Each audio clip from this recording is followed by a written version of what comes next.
This tape has been produced with funds from the United States Department of Education in a grant awarded to the Department of Linguistics and Interpreting at Gallaudet University. The grant is entitled Interpreter Training for Deaf Individuals. Consecutive Interpretation Practice, Volume 2. The following videotape has been designed expressly for the purpose of providing interpreters and interpreting students with consecutive interpretation practice. There are a variety of speakers on this tape.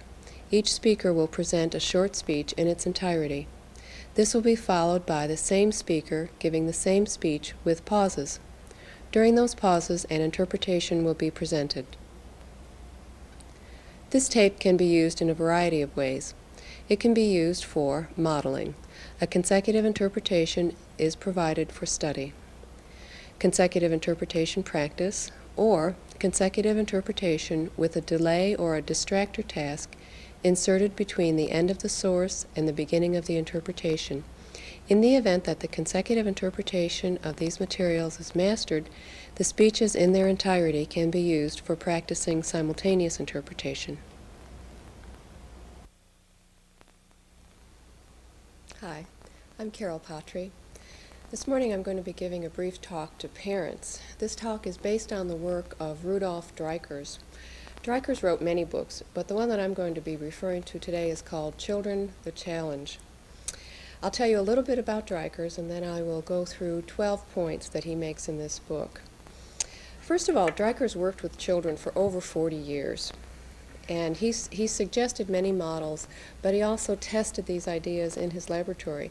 He worked with these children, and he suggests to us that his methods really are effective. His work is based on a specific philosophy and a specific concept of man, which was developed earlier by Adler.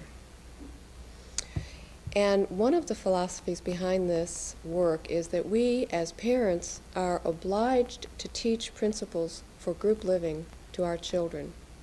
Children must be able to learn to interact with society when they become adults. They need effective coping mechanisms. One other important central theory is that children tend to be goal-directed rather than motive-directed. What this means is if you ask a 6-year-old, "Why did you do that?" you're not likely to be able to get an answer. Children at that age don't have the intuition and insight into their own behavior so that they can explain their motivation. They can explain what the goal was. They wanted to go across the street and get the ball. I'd also like to say that I was first introduced to the work of Dreikurs by a woman that I admire very much and who is no longer with us. One of the first points that he emphasizes is that encouragement is the most important aspect of child rearing. He says that most misbehavior in children is actually due to discouragement. It's important for us as parents to separate out the deed from the doer. In other words, if the child misbehaves, it's important for us to realize that the child made a bad decision, but the child is not bad. He suggests that if we bruise a child's courage when they're very small, this kind of bruise or damage can last a lifetime. We need to give children the courage to make mistakes and learn to deal with their own consequences. The second point that he makes is that we need to know what the child's goals are. Ordinarily, a child's goal is to get attention.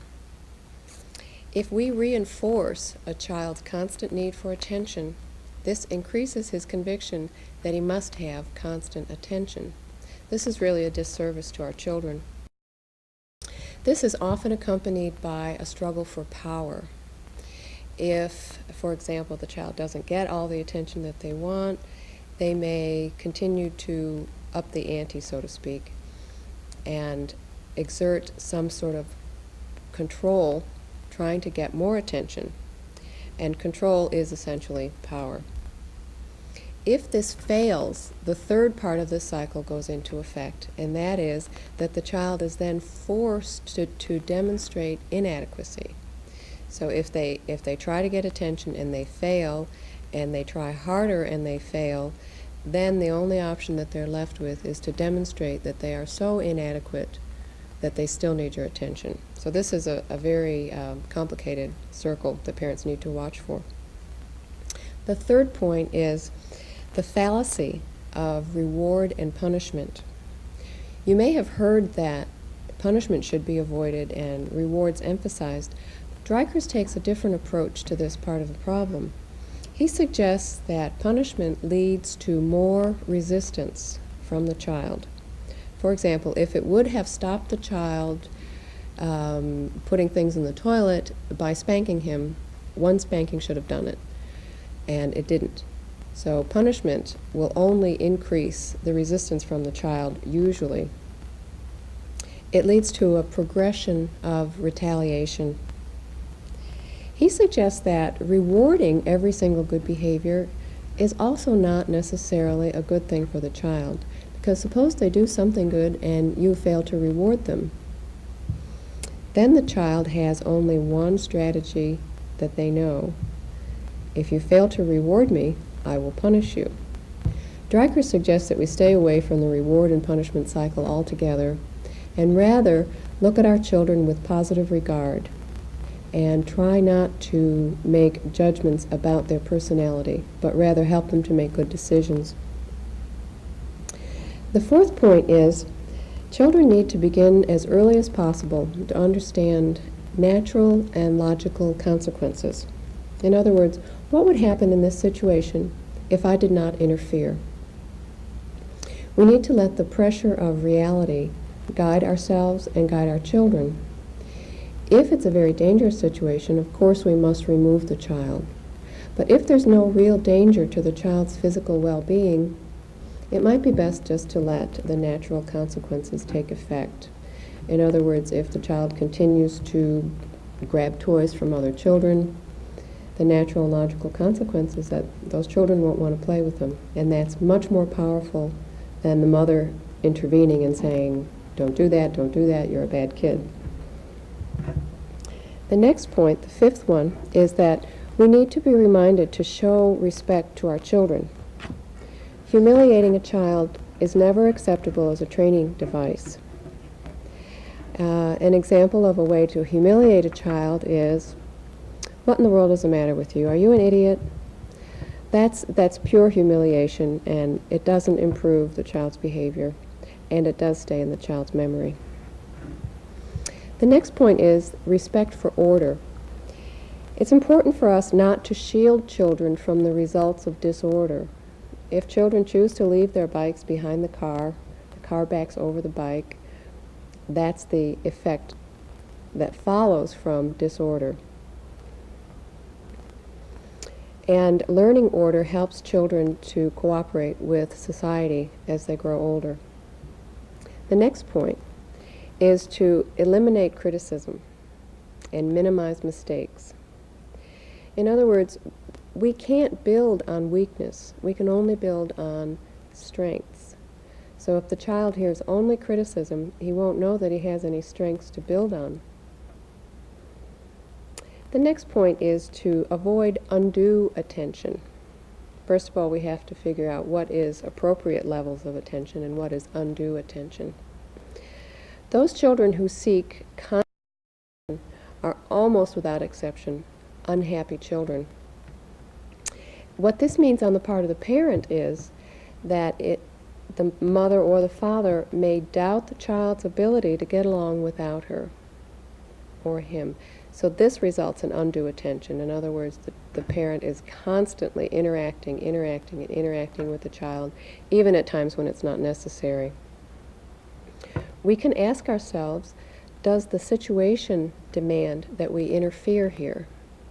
There's a difference here between the child's demands and the situation's demands, and we as adults need to figure out which is which. We are not obliged to respond to every demand from the child. The next point is how to deal with conflict. This is a departure from many other theorists that deal with child development. Dreikurs says that the most important thing that we can do to deal with conflict when it arises between ourselves and our children is to use action and not words.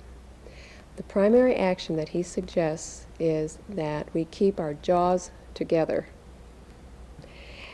This means minimizing all of those words that we talked about earlier, like, what in the world is the matter with you? Why did you do that? Are you an idiot? We need to avoid those words, keep our jaws together, and take a second action, which is remove the child from the situation if it's something very dangerous, or let the natural consequences take effect. Another point that he raises is that we as parents have a right to do the unexpected. We might think that we are expected to pick up a crying child every time they cry. But if we think about this for a minute, we realize that the child has a right to their rest, and we do not have a right to interfere with the rest of an infant. So we need to consider, again, what does the situation demand? If we leave the crying child for a period, they will eventually learn to sleep in their crib. The next point is number 11, and that is not to feel sorry for our children.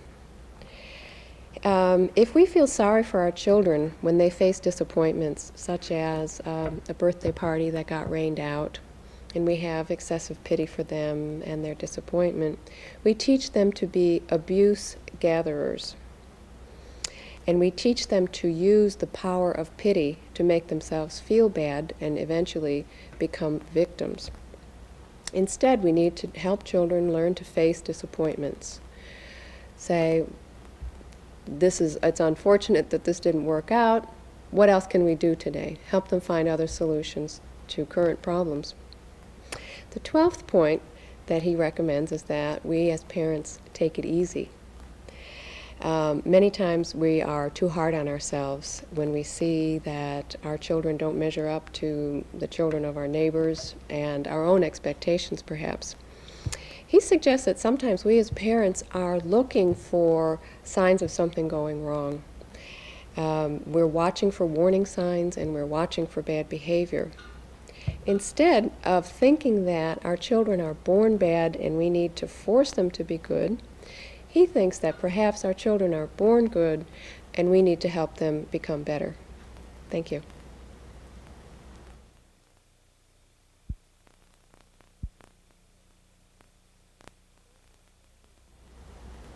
Hi, my name is Carol Patrie. Today I'm going to be giving a talk to parents about child rearing. This talk is based on the work of Rudolf Dreikurs.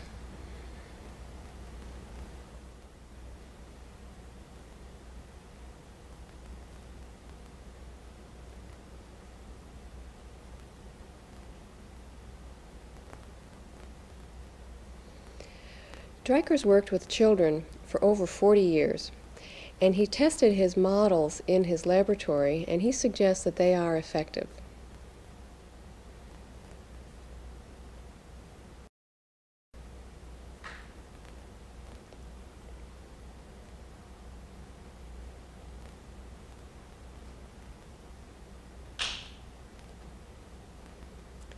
Dreikurs' work is based on a specific philosophy and concept of man, that of Adler.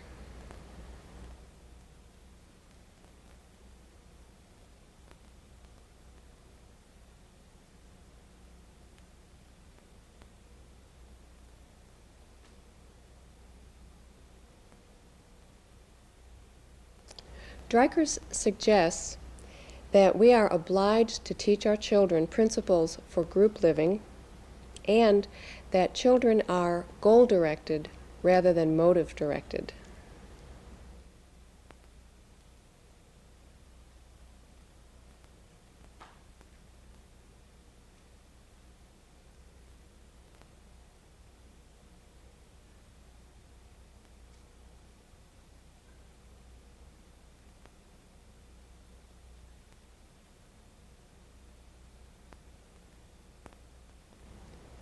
This means that if you ask a 6-year-old, why did they do that, they often will not be able to answer the question because they don't yet have enough intuition and insight into their behavior.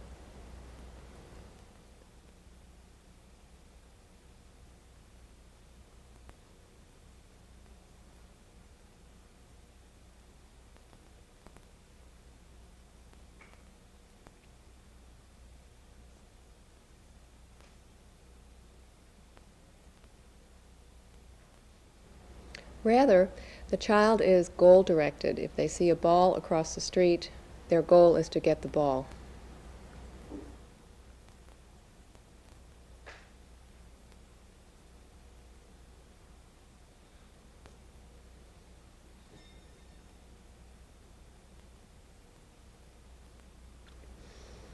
I'm going to describe 12 points from Dreiker's book, Children the Challenge.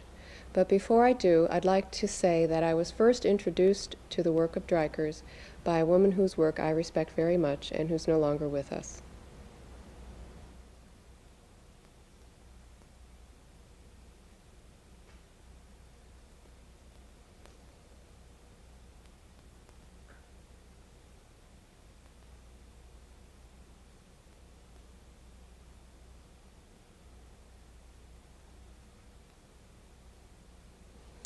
The first of the 12 points, and the one that Dreiker considers to be most important, is encouragement. Encouragement is the most important aspect of raising our children. He says most misbehavior is due to discouragement.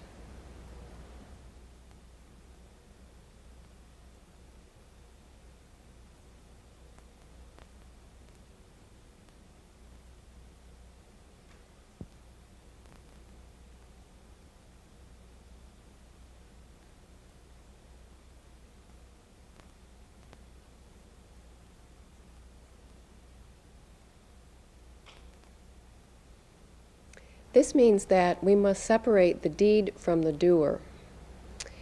In other words, if a child's action is bad, we need to focus on the fact that they made a bad decision, not that they are a bad person.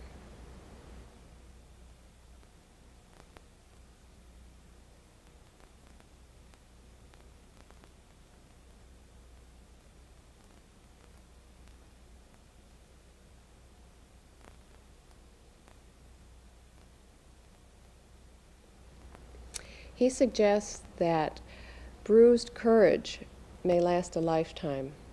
If we damage our children's courage when they're very small, the effects can last into adulthood.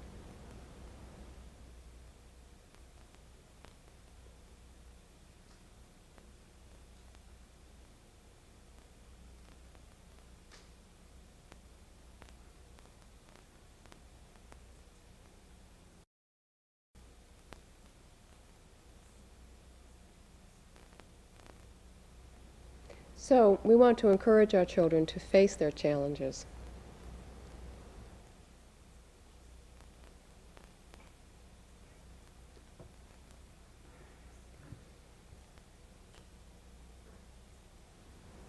The second point is we need to be aware of the child's goals.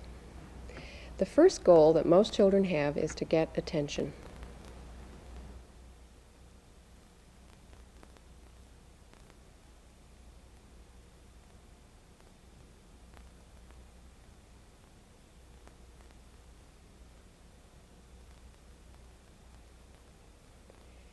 If we reinforce their constant attention seeking, then their conviction that they need constant attention is increased.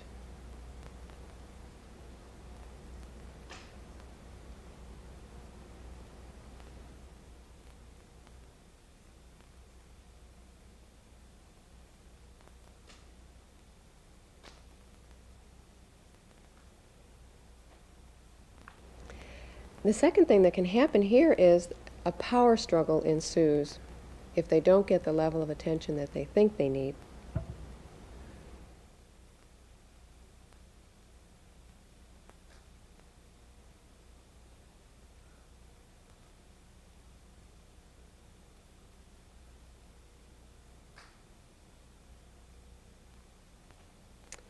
The third part of this cycle is that the child is forced to demonstrate their inadequacy.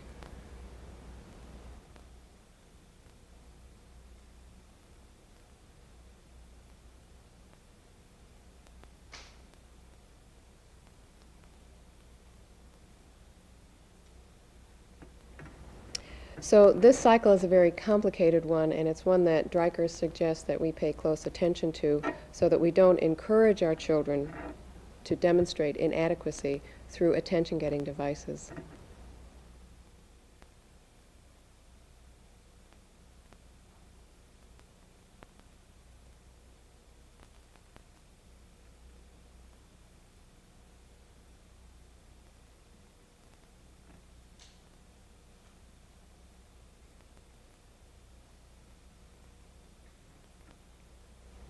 The third point that Dreikers makes is the fallacy of reward and punishment.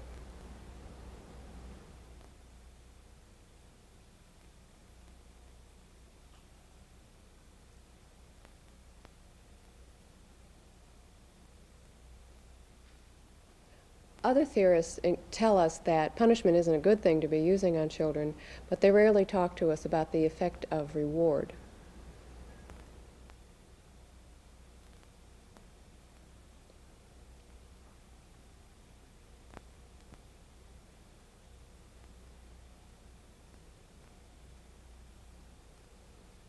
For example, if punishment were effective, the child would stop stuffing things in the toilet after one spanking.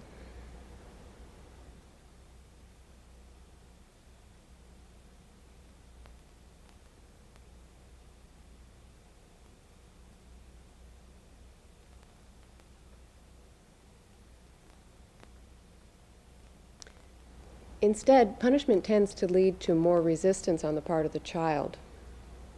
And then there's a progression of retaliation or an escalation of a power struggle.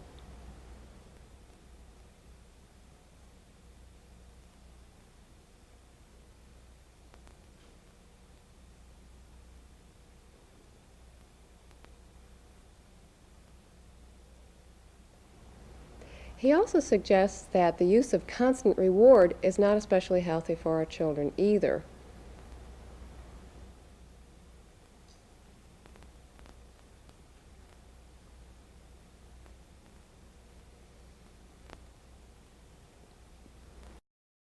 Instead, that we use positive regard for our children, their personalities, and so on, rather than rewarding each specific behavior.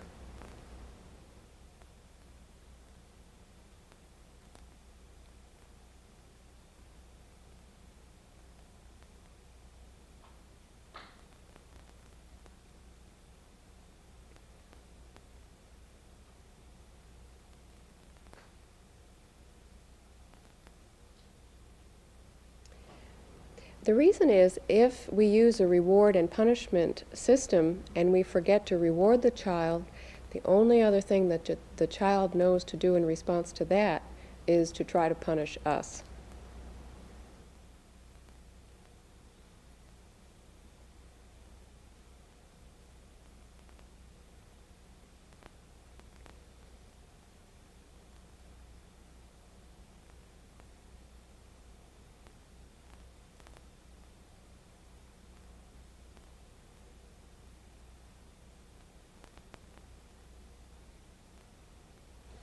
The fourth point that he makes is letting our children accept logical and natural consequences for their actions.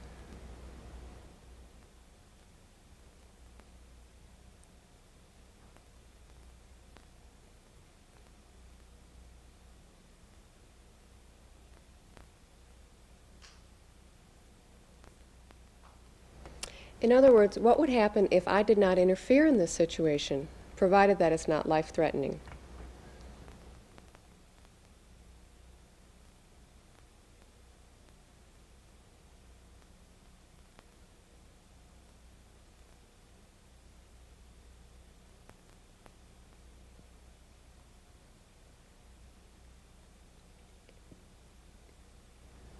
He suggests that we let the pressure of reality guide the child and ourselves.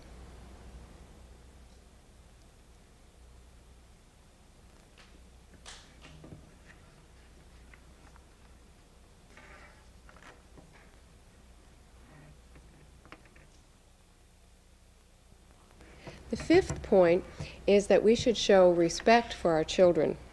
In other words, humiliation is not an acceptable training device.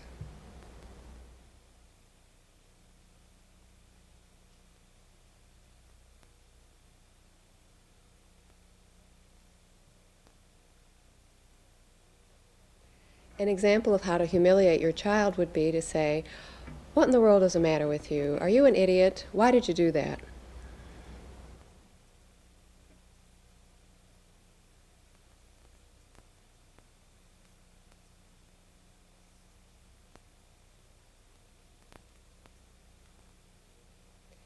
The sixth point is respect for order. We need to not shield our children from the result of disorder.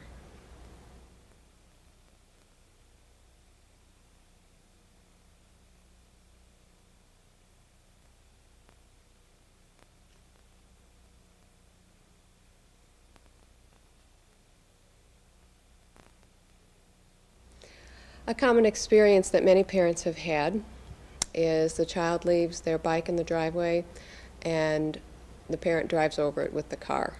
That's the result of disorder, and that's a powerful lesson for a child.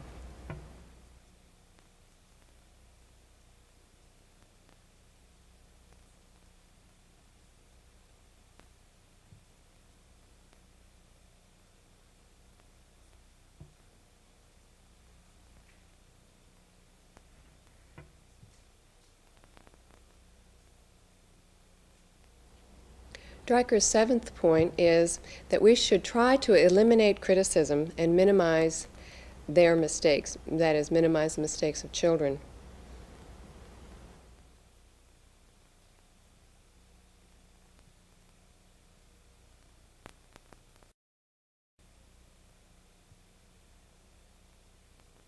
This doesn't mean overlook their mistakes.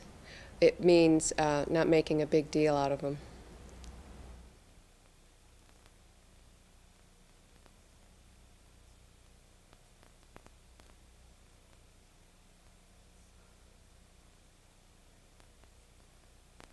The guiding principle here is that we can't build on weakness. We can only build on strength. If we criticize our children constantly, all that they are aware of is their weaknesses.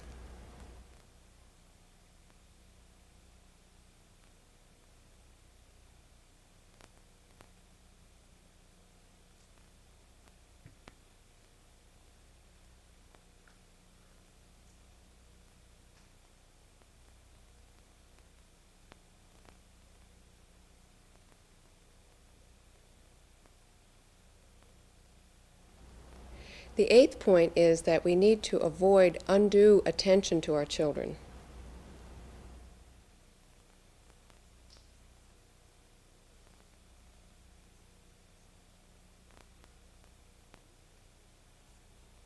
Children who constantly seek excessive amounts of attention are almost uniformly unhappy children.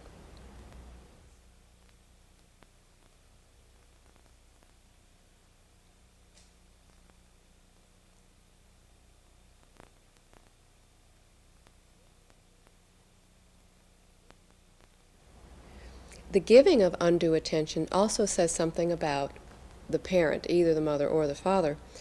And this is that the parent doubts the child's ability to get along without them.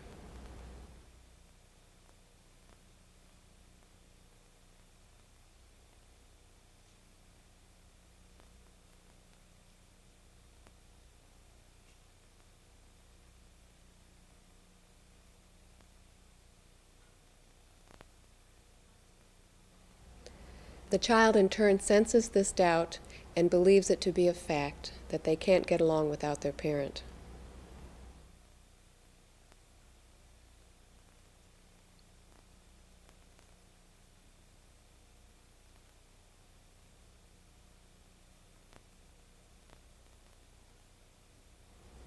Instead, we as adults can look at the situation and ask ourselves, what does the situation demand, rather than what does the child demand?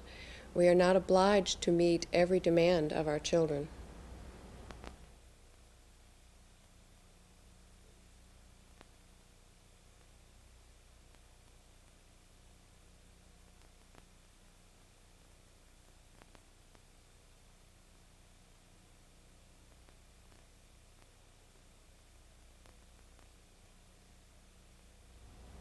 The ninth point is how to deal with conflict.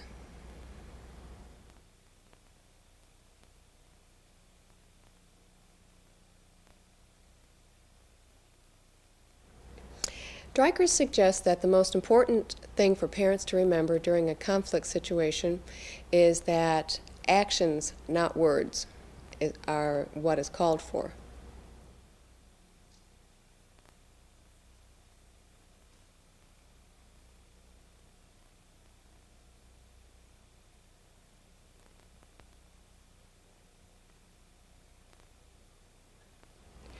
One of the most important actions that parents can take, and maybe one of the most difficult, is to keep their jaws together.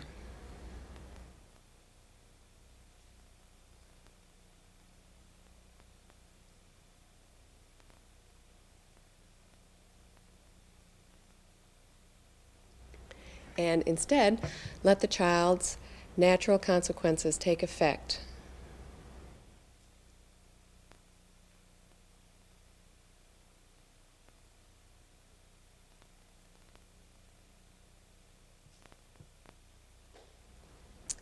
Of course, he always suggests of the child if there's danger present.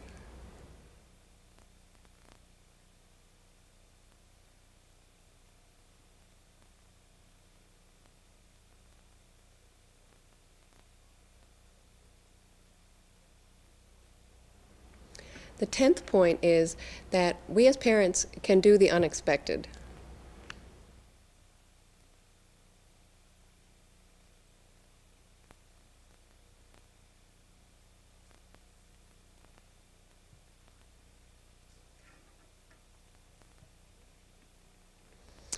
We might think that we are expected to pick up a crying infant every time they cry, but in fact, this might not be in the child's best interest.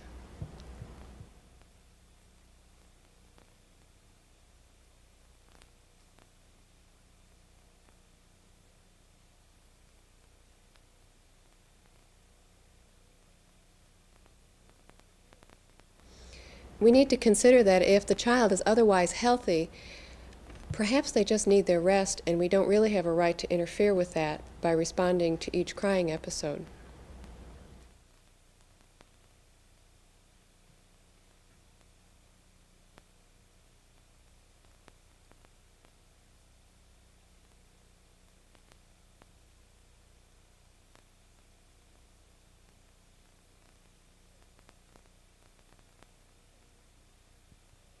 Again, Dreikers encourages us to look at what the situation demands rather than what the child demands.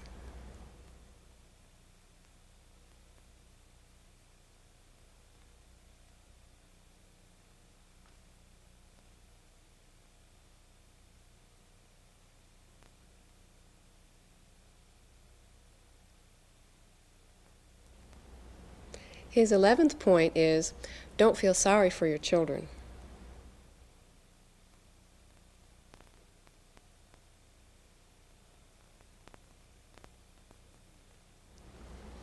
If we use pity and feeling sorry for our children all the time, we teach them to become abuse gatherers.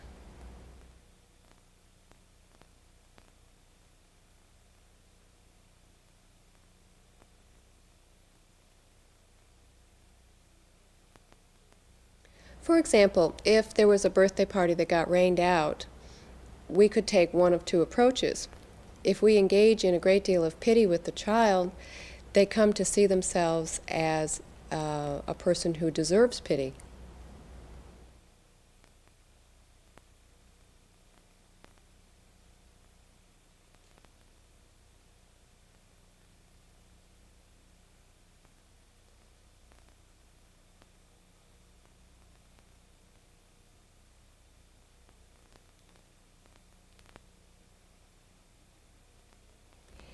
Teaching children to use the power of pity eventually encourages them to become victims as adults.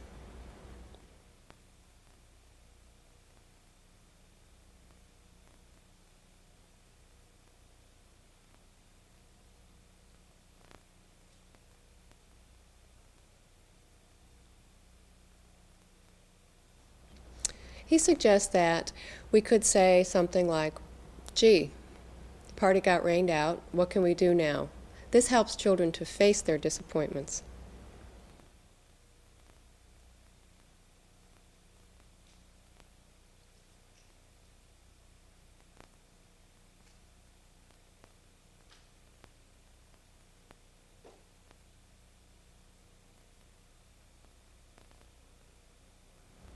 The 12th and final point that I've taken from Dreiker's work is he suggests that we as parents should take it easy.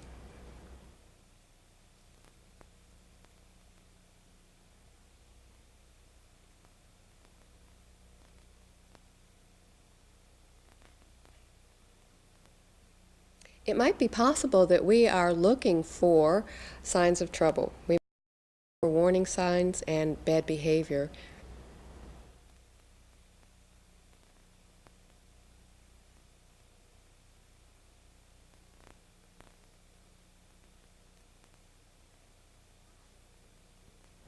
It's possible that we have viewed our children as being born bad and we should force them to be good.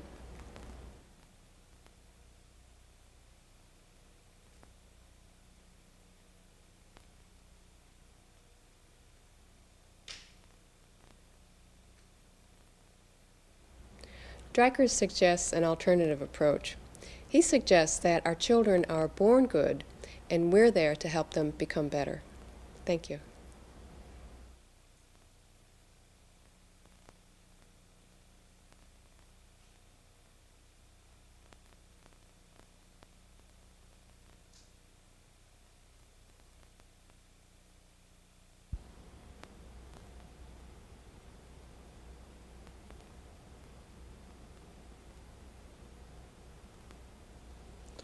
Two recent books have stirred a lot of thought in me.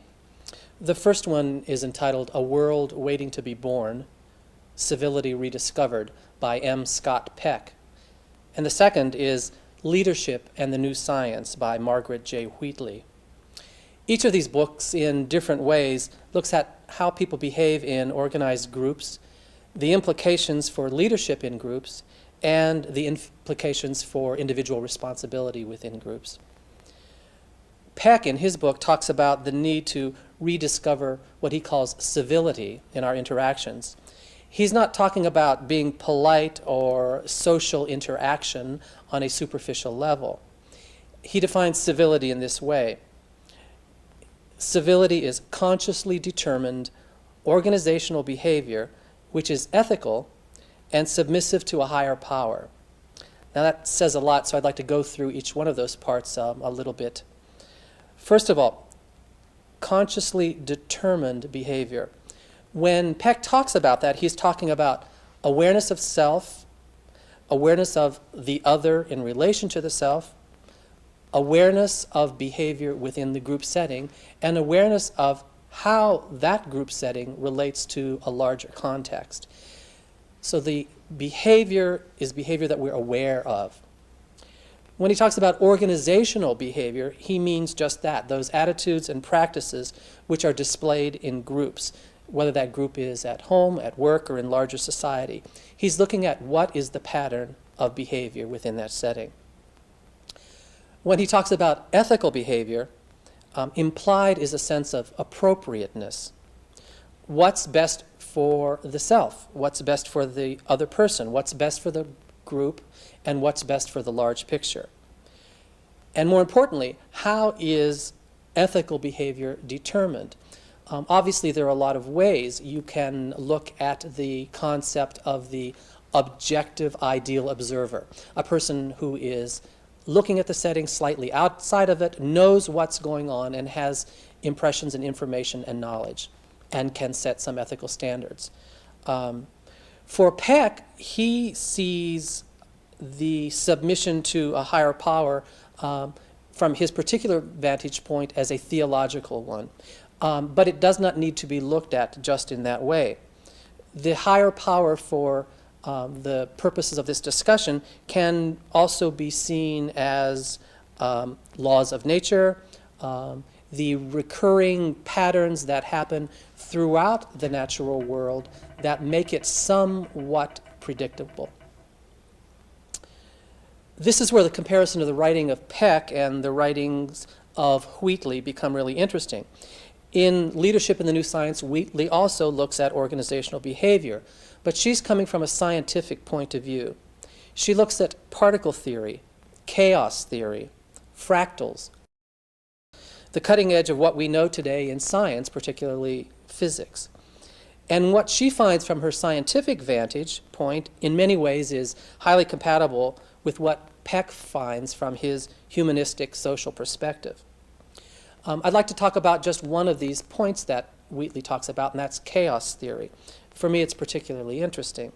Simply put, if chaos theory can be simply put, things appear to be completely random and unpredictable. But if we study nature, we see that over time, what looks like unpredictable behavior actually starts to fall into a pattern.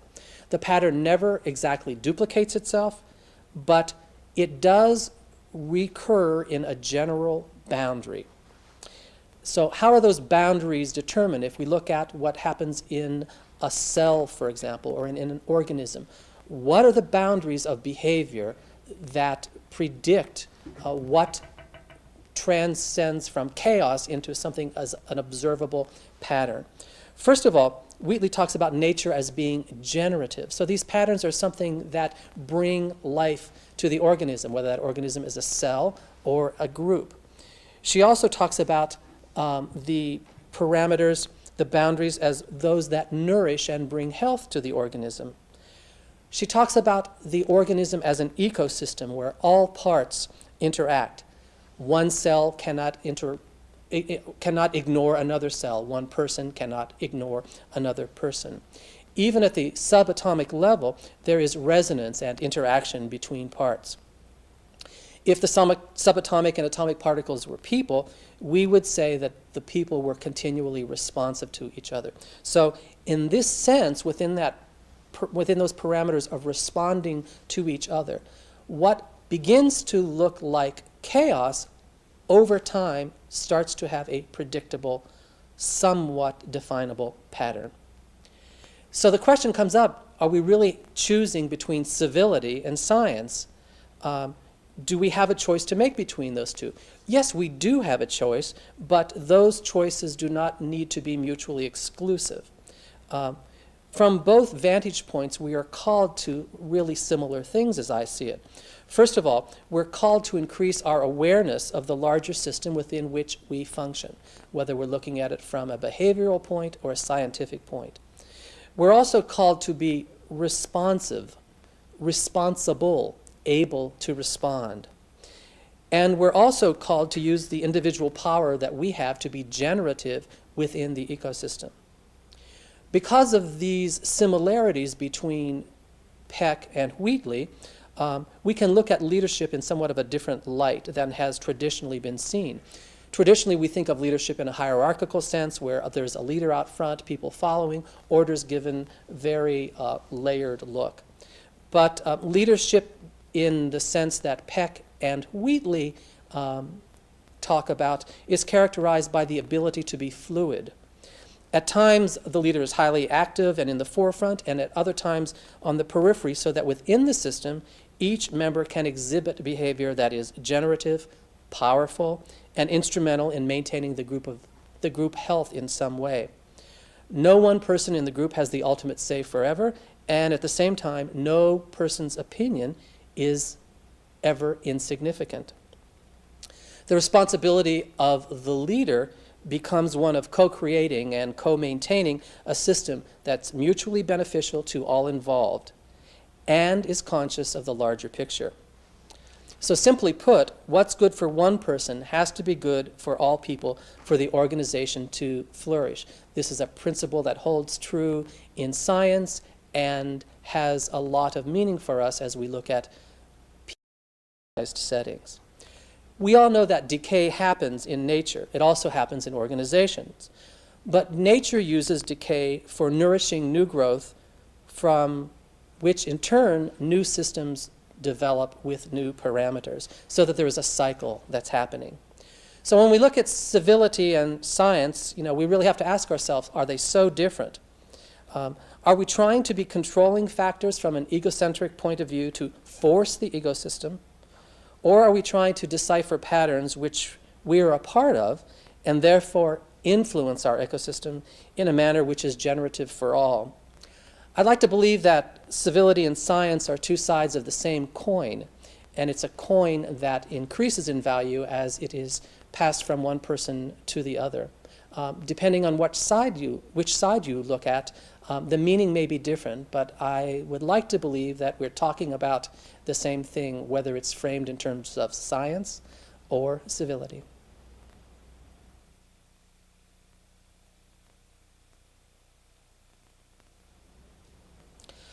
Two books that I've read recently have stirred a lot of thought in me. The first is A World Waiting to be Born, Civility Rediscovered by M. Scott Peck.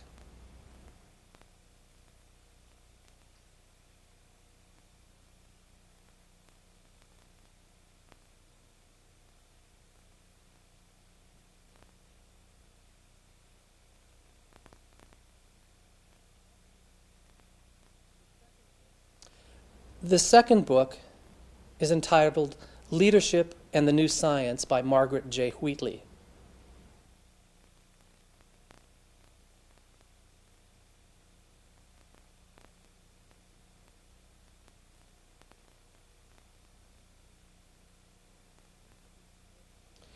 Each of these books in different ways look at how people behave in organized groups, the implication for leadership in groups, and the implication for individual responsibility in group settings.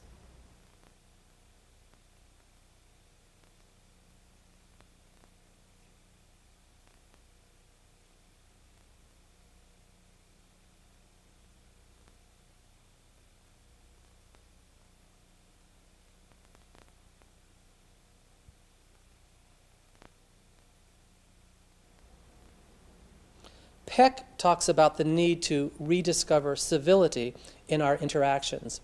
He's not talking about being polite and dealing with each other on a superficial social level.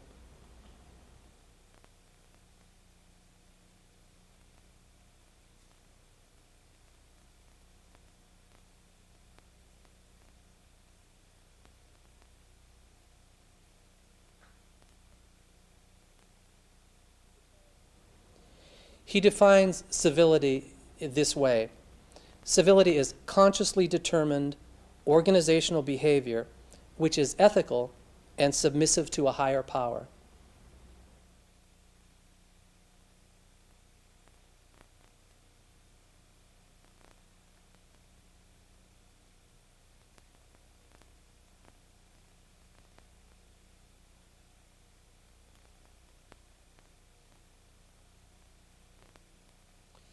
Each of these parts of the definition require a little bit of explanation. When Peck talks about consciously determined behavior, he's talking about ourselves being conscious of what we do as self, being conscious of the other person, being conscious of the interaction that's happening in the group setting, and being conscious of how that group setting relates to the larger picture.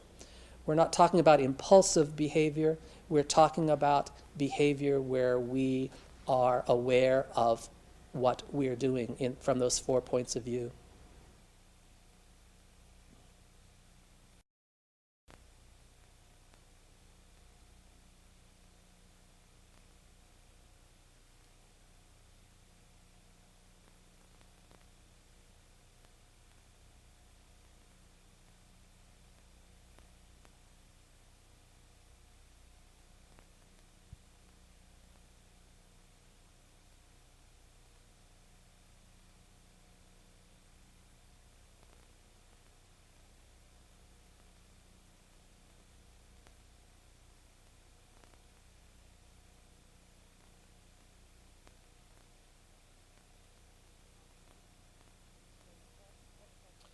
When Peck talks about organizational behavior, he's talking about those attitudes and practices which are displayed in groups, whether that group is at work, home, or society.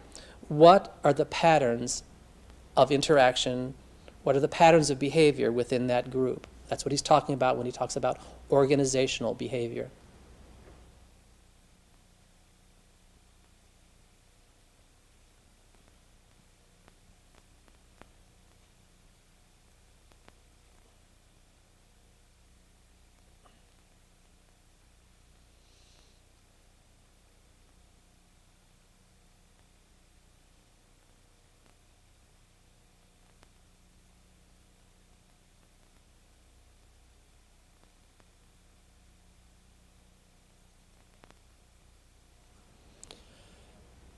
Peck describes civil behavior as behavior that is also ethical. Implied in this is a sense of appropriateness. What is best for ourselves? What's best for the other person? What's best for the group and the larger picture? And how is that determined? Peck talks in part about the concept of the ideal observer, an objective outside person, knowledgeable, aware of what's going on, who can make some determination about the appropriateness of the behavior that's taking place.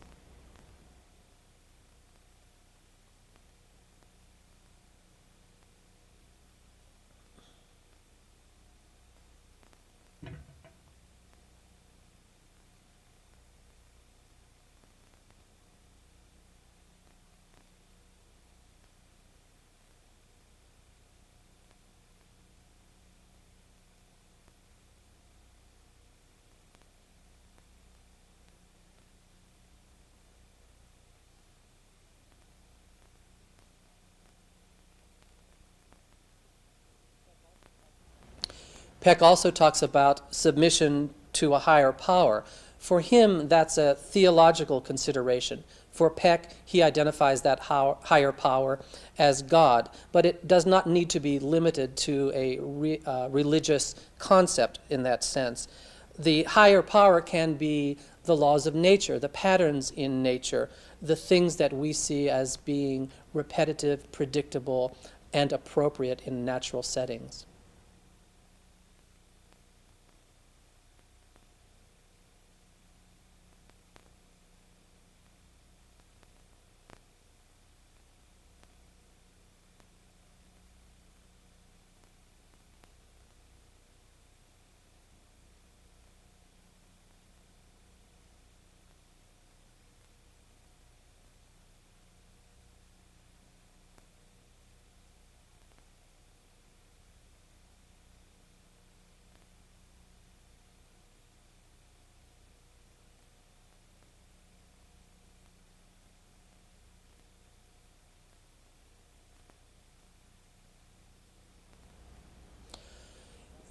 This is where the writings of Peck and Wheatley come together and, for me, become very interesting when we look at patterns in nature and this concept of a higher power.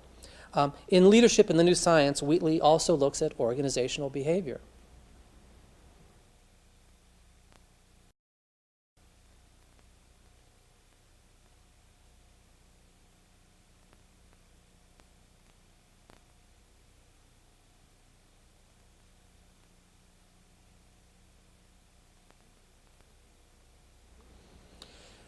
Wheatley particularly looks at particle theory, chaos theory, fractals, quarks, the concepts that we consider today to be on the cutting edge of science, particularly physics.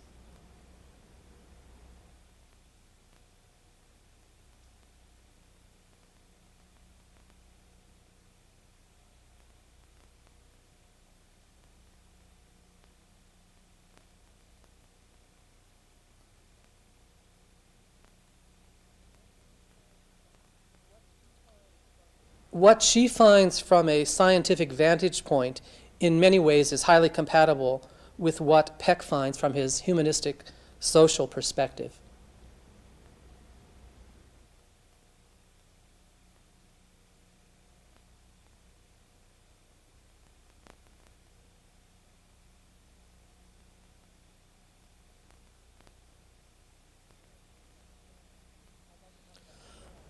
I'd like to talk about chaos theory for just a moment. It's particularly interesting to me.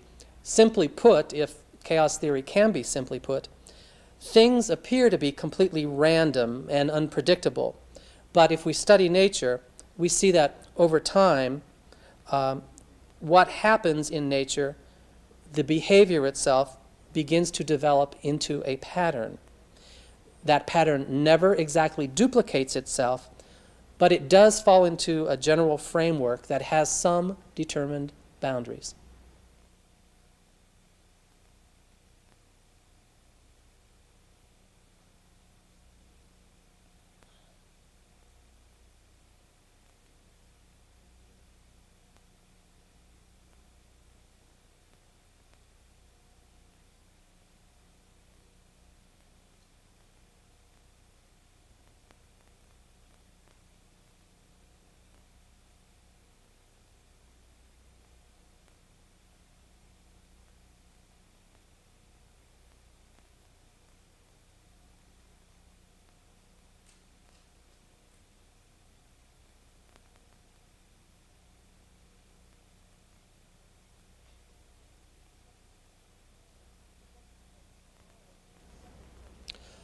the question becomes, how are these boundaries determined in nature to form the parameters of the boundaries in chaos theory? Wheatley describes these boundaries in such a way. She sees nature as being generative. It nourishes itself and perpetuates health within the ecosystem.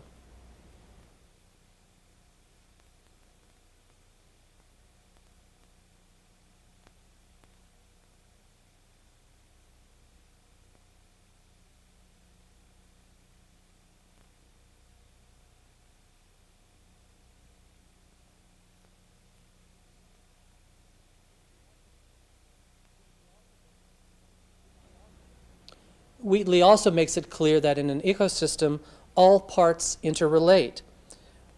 You cannot ignore one part for the sake of the other. Even at the subatomic level, there is a resonance, an interaction between all parts.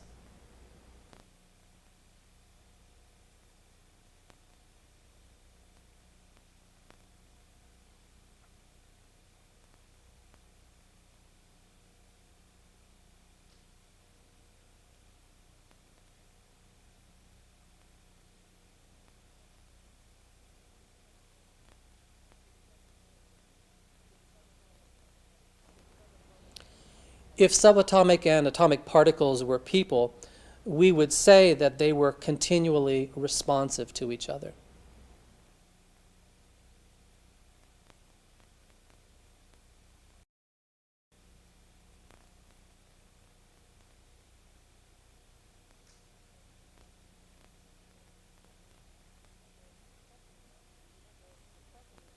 So the question is, do we have to choose between civility and chaos?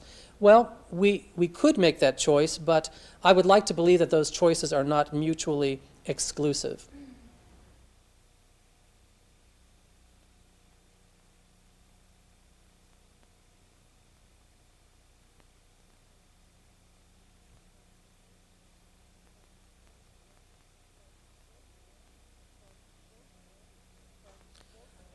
From both vantage points, there is a similarity. In both ways, we are called to increase our awareness of the larger systems within which we function. We're called to be responsive, responsible, able to respond, and we're called to use the individual power that we have to be generative.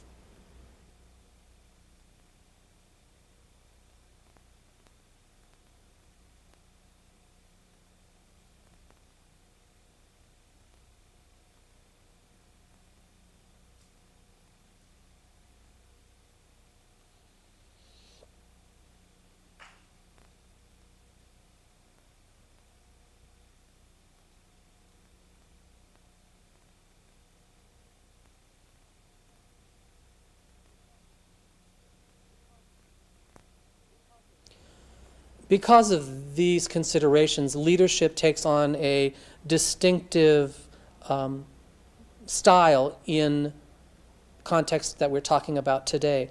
Instead of being hierarchical as we normally know it with a leader out front and people following, it becomes much more lateral. Leadership becomes characterized by its fluidity. At times the leader is highly active and out in front, at times more on the periphery so that other people can assume leadership.